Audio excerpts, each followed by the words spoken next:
Happy Wednesday, Mount members and friends. Thank you for joining us. You've made it to week 2 of the Half Truths Bible study. We'll be off next week for Thanksgiving and then back to finish up with 2 more lessons before we take our Christmas break.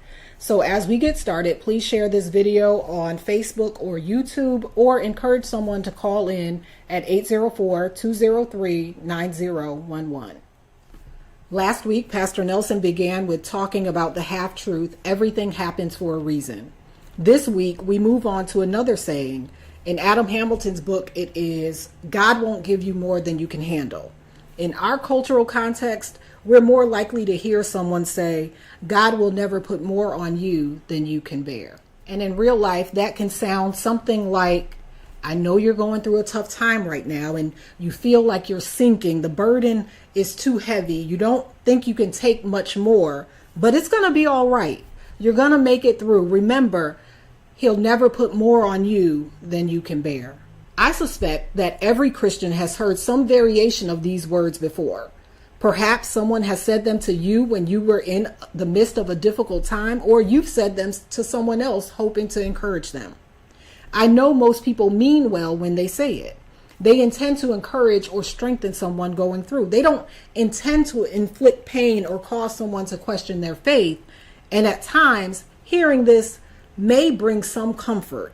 Yet, the idea that God won't give us more than we can handle is another of those biblical half-truths that we often accept and repeat without giving much thought. It's an idea we really need to reflect upon before using it to encourage someone. We need to consider where this statement may go wrong and then search for the whole truth behind the half-truth. So let's begin by looking at the context and origin. Like many spiritual half-truths, this one has some scriptural basis. People usually cite 1 Corinthians 10:13 as the source for this Christian cliche, but I want you to listen to what the verse actually says. No temptation has overtaken you except what is common to us all. And God is faithful. He will not let you be tempted beyond what you can bear.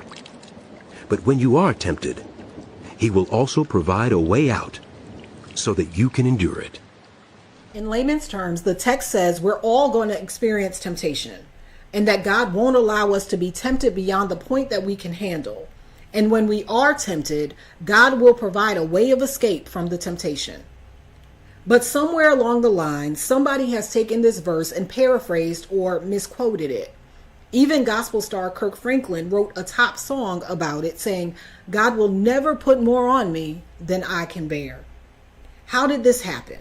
Some point out that the Greek word Paul uses for tempted in this passage can also mean tested. They suggest that tested is what Paul has in mind, so that the passage might in fact be saying, God won't give you more than you can handle. But a look at the context of Paul's words shows that he was talking about temptation, including what he considered to be sexual immorality and idolatry, but not trials and hardship. Paul was writing here to the Christian community at Corinth, a large port city in Greece. Around AD 51, during one of his missionary journeys, Paul founded a church there. Corinth was like many port towns. There were people and influences from all over the world, including many pagan temples. If you purchased meat in the local marketplace in Corinth, chances were good that it came from an animal that had been sacrificed to a pagan god at one of their temples. In the Roman world, Corinth had a reputation. There was even a popular phrase saying to live like a Corinthian, which was not a compliment. Most of the newly converted Christians Paul was addressing had been pagans until the church was founded. And let me stop here to define pagan, which simply means a person holding religious beliefs other than those of the main or recognized religions. So for Paul, a pagan was anybody who wasn't of the Jewish or Christian faith. The members of the church at Corinth were trying to leave behind the idol worship and the temple prostitutes that were part of the religious life in places like Corinth's shrine to Aphrodite, the Greek goddess of love. And yet these Christians still lived in a city where temptation was everywhere, and it was bound to be strong among those who had spent most of their lives immersed in pagan practices. They were trying to follow Jesus, but some of them also were going back to their former ways, back to what they were comfortable with, and Paul was trying to encourage them. So the context for this verse in 1 Corinthians is self-discipline in the face of temptation with the hope of avoiding sin, particularly the sins of sexual immorality and idolatry. Paul reminds the Corinthians that they are not the only ones who have dealt with those challenges. So let's listen to 1 Corinthians 10 verses 1 to 13 so you can hear the context. For I do not want you to be ignorant of the fact, brothers and sisters, that our ancestors were all under the cloud, and that they all passed through the sea. They were all baptized into Moses, in the cloud and in the sea. They all ate the same spiritual food and drank the same spiritual drink. For they drank from the spiritual rock that accompanied them, and that rock was Christ. Nevertheless, God was not pleased with most of them. Their bodies were scattered in the wilderness. Now these things occurred as examples to keep us from setting our hearts on evil things as they did. Do not be idolaters, as some of them were. As it is written, the people sat down to eat and drink, and got up to indulge in revelry. We should not commit sexual immorality, as some of them did. And in one day, 23,000 of them died. We should not test Christ, as some of them did, and were killed by snakes. And do not grumble, as some of them did, and were killed by the destroying angel. These things happened to them as examples, and were written down as warnings for us, on whom the culmination of the ages has come. So, if you think you are standing firm, be careful that you don't fall. No temptation has overtaken you except what is common to us all. And God is faithful. He will not let you be tempted beyond what you can bear. But when you are tempted, He will also provide a way out so that you can endure it. When the children of Israel were in the wilderness, Paul says they gave in to idol worship and sexual immorality. Then they had to face the consequences of their actions. God struck down a whole generation of Israelites because of their sin. These things happened to them as an example and were written as a warning for us. Paul is telling the Corinthian Christians that their experience is not unique. Just as the Israelites were tempted, so too the Corinthians will be and were being tempted. And the truth is, we are all tempted. Jesus himself experienced temptation in the Gospels. But this passage is not about God declining to give you more burdens in life than you can handle. It is about God helping you when you are tempted. Again, the Greek word for tempted can mean tested. And temptation is indeed a test of your resolve, of your character, and your faith. And that's what Paul was talking about here, not about adversity and difficult circumstances that come into every life at some point. The good news, according to Paul, is that God will not allow us to be tempted beyond our abilities. Instead, God will always supply us with a way out so that we can endure the temptation. My own experience is that when I'm tempted, when I really think about it in hindsight, God has always provided a way out.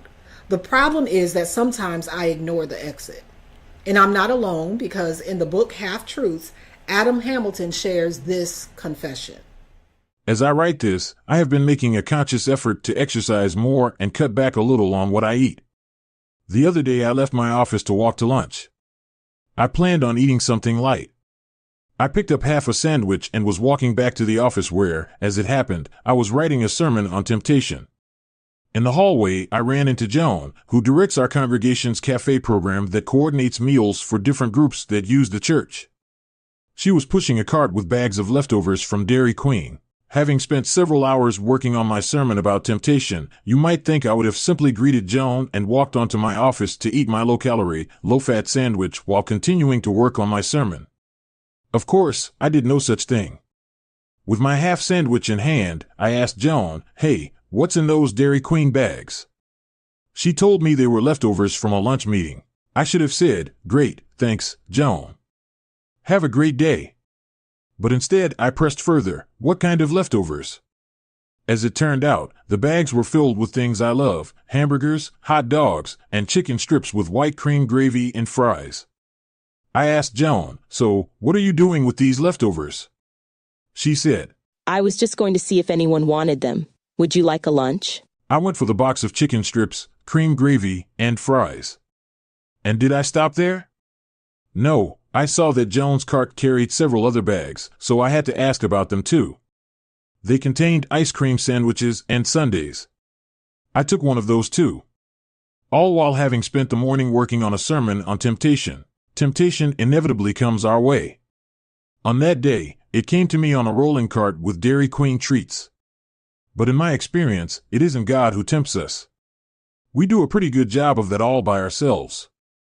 In fact, James 1 verse 13 says, God is not tempted by any form of evil, nor does God tempt anyone. And if you're honest, when you really think about the times you were tempted to do something you didn't have any business doing, the problem wasn't that God failed to provide a way out of the temptation. It's that when the way appeared, you didn't pursue it. In fact, we often hear the Spirit's voice trying to lead us away from something we shouldn't do. And it's almost funny how God sometimes tries to put speed bumps on the road to temptation and we bounce right over them, knowingly walking right into the temptation. As we carefully examine the context of 1 Corinthians 10:13, we discover that it's not about whether God will give us more than we can handle. Neither is it about whether God will lead us into temptation greater than we can handle. Instead, Paul is saying that when we are tempted, as inevitably we will be, God will make sure the temptations are not so strong that we can't resist them. God will give us a way out of the temptation if only we are paying attention. Because the truth is, the devil can't make us do anything. God has given us the strength to overcome temptation. In case you're wondering at this point, even if it isn't a real Bible verse, is it still true that God won't put more on me than I can bear? As I said at the beginning, many believe this idea is helpful for people going through hardship or facing adversity. They offer it as encouragement to others who are struggling, who feel overwhelmed, as in, I know your life is hard right now, but hold on. God won't give you more than you can handle. I know you've lost a friend or experienced issues at work or have been sick or are financially struggling, but don't worry. God won't give you more pain and suffering than you can bear.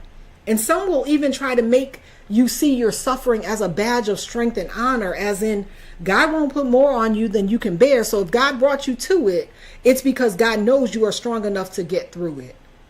In the book, Hamilton shares this. I remember a conversation with a woman who told me, For years, this statement helped me when I was facing difficult things. I kept telling myself that God wouldn't give me more than I could handle. It reassured me that somehow I was going to make it through. Then one day, I was at my therapist's office and mentioned it to him. He said, Are you kidding me? You don't really believe that. I can tell you plenty of stories about people who had more than they could handle. In fact, my profession consists of helping people who are dealing with more than they can handle. The counselor reminded the woman that in her own case, she had come to him because the emotional pain and difficulty she was facing had been more than she could handle. In addition, the woman's mother had died by suicide because life had become more difficult than she felt she could handle. The chapter goes on to say that the woman was angry that her therapist had called her belief into question. But the more she reflected on their conversation, the more she concluded that he was indeed right. Maybe sometimes we face situations that truly are more than we can handle, and that's why we turn to God and other people for help. And maybe that's the way God has set our lives up. So let's take a few minutes to look again at this commonly recited Christian cliche and consider why we may not want to share it with others when they're wrestling with adversity. Let's start with the first 4 words. God won't give you. When we say this, we are implying that whatever difficult or painful things are happening in our life, God gave them to us. As we discussed in the first lesson, Christians should think twice before suggesting that God wills, that God makes, or that God causes bad things to happen to us. And the same argument applies here. The first problem with the idea that God won't give us more than we can handle is that it implies that it was God who gave us whatever bad thing it is that we're trying to handle. And if that's the case, we are saying to someone who is hurting, yes, God gave you this horrible, hurtful thing, but God knows your limit, and God will stop giving you more suffering right before you reach your breaking point. So don't worry. Just thank God that you're so strong that God can keep giving you more trouble. Maybe instead of saying God won't give you more than you can handle, a more compassionate thing to say to someone is, I know you're going through a lot right now, but I believe we are never meant to handle everything on our own. I trust that God is with you, but I also want to know, how can I help? Last week during the After Bible Study chat, someone shared how hearing everything happens for a reason after learning about a family experiencing several relatives dying in a car accident didn't sit right with her. Hamilton shares a similar experience after he preached about this week's half-truth. He received this note from a woman in the congregation. In response to your question about God not giving us more than we can handle, if someone tells me this one more time, I may lose it. First of all, God didn't cause my husband to beat me. God didn't give my mother dementia.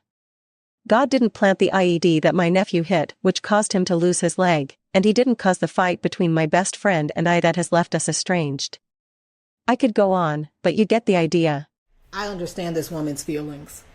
When people tried to encourage her with this phrase, she heard them saying that God had given her all these things or orchestrated them to test her strength and resolve, and that God would stop only because God knew she couldn't handle anymore. I think the question we need to ask ourselves is, do we believe in the kind of God who tests people by having their spouses beat them, who tests people by allowing them to suffer indescribable loss, a God who allows other tragedies just to show us how strong we are? To be sure, we will face adversity in our lives. We will experience hardships. We or someone we love may face terminal illness. We may struggle with debilitating depression or grief so heavy that we feel like we'll suffocate. We may walk through financial circumstances where it seems there is no way out. If we are like most human beings, at some point we absolutely will face things that are more than we can handle on our own. But again, those things are part of the human experience. And that doesn't mean that they are part of God's perfect plan. I don't believe God gives them, but I trust that God walks with us through them. In fact, God in the person of Jesus has already walked through our shared human experience with us. Jesus knew what it was to suffer and to face rejection, betrayal, torture, and death. And his resurrection proclaims that evil, hate, pain, and death itself will not have the final say in our lives. The promise of God's word is not that we won't go through hard times. It's not that we can handle everything that life throws our way by ourselves.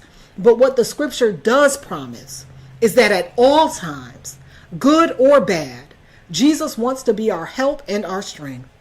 And in the words of Peter, we can cast all our cares and anxieties on him because he cares about us. So let's move beyond the half-truth and scrub it from our vocabulary. And let's suggest a promise that is truer, more accurate, and more scriptural, one that many Christians have already figured out. Hold on to this. It's not that God won't give you more than you can handle, but that God will help you handle all that you've been given. It's not that God won't give you more than you can handle, but that God will help you handle all that you've been given. This revised statement doesn't sound so different from the original, but the theological difference is major. God will help you handle all that you've been given does not suggest that the struggles and sufferings in life were given to you by God, or that God will load you with burdens but will stop just short of your breaking point. The statement doesn't suggest that suffering is given to you by God at all. Instead, it acknowledges that adversity happens in life, and it promises that when you go through them, God walks with you through it all. And that is good news.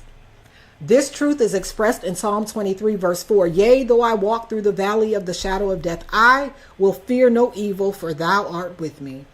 The psalmist presumes he will walk through the darkest valley. He doesn't expect God to keep it from happening, but he takes comfort in knowing that when he gets to that valley, he will not be alone. And I believe that to be true. That's why every morning I program my Alexa device to say, "Good morning, Dwylene.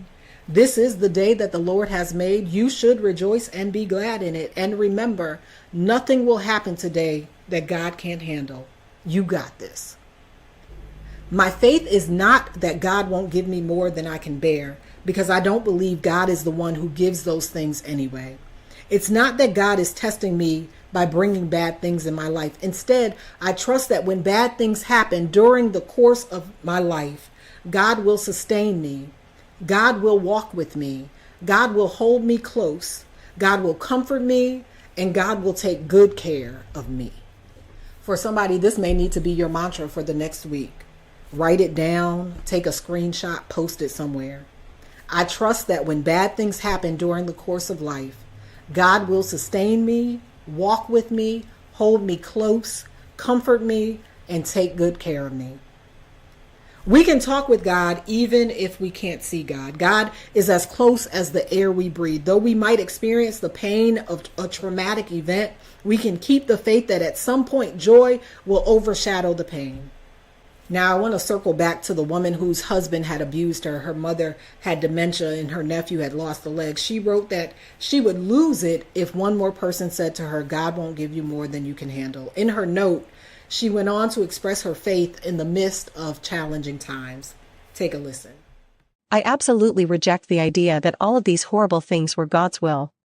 What I do know, beyond a shadow of a doubt, is that God is helping me cope. It's not easy, but I know that I am never alone, even if it feels that way sometimes. I know I can turn to God and cry and kick and scream, and God will comfort me. I can thank God for connecting me with the attorney who helped me out of an abusive marriage. I can thank God for giving me the strength to talk about my mother's diagnosis in the hopes that it might be helpful to someone else. I can thank God for allowing my nephew to live instead of die. God is turning the challenges and using them for good. We're getting to the end of the lesson, so let me conclude with this.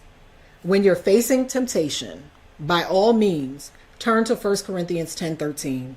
In reading it, remember that God will help you find a way through the temptation if you will access your escape plan. But when you're walking through hard times, it's all right to admit, I can't handle this by myself. I need help. And sometimes we'll need a therapist or a doctor to help us. Other times we need family, friends, neighbors, pastors, brothers and sisters in our church family to carry us through our adversity. And then we turn to God, trusting that God walks with us, that God's Spirit is at work in us. And in everyday situations, God helps us handle all that life brings our way. That does it for today. As always, please share this video and come back next week when we will talk about our next half truth. God said it, I believe it, that settles it. As we get ready for our after Bible study chat, I want to hear your response to this question. While you were suffering, has anyone ever told you that God won't put more on you than you can bear? If so, how did it make you feel? And have you ever said that to someone else? We're heading over to our after Bible study chat. You can get there 3 different ways. Download the Dialpad Meetings app or go to meetings.dialpad.com/SMZBC or call 804-203-9011. See you on Dialpad.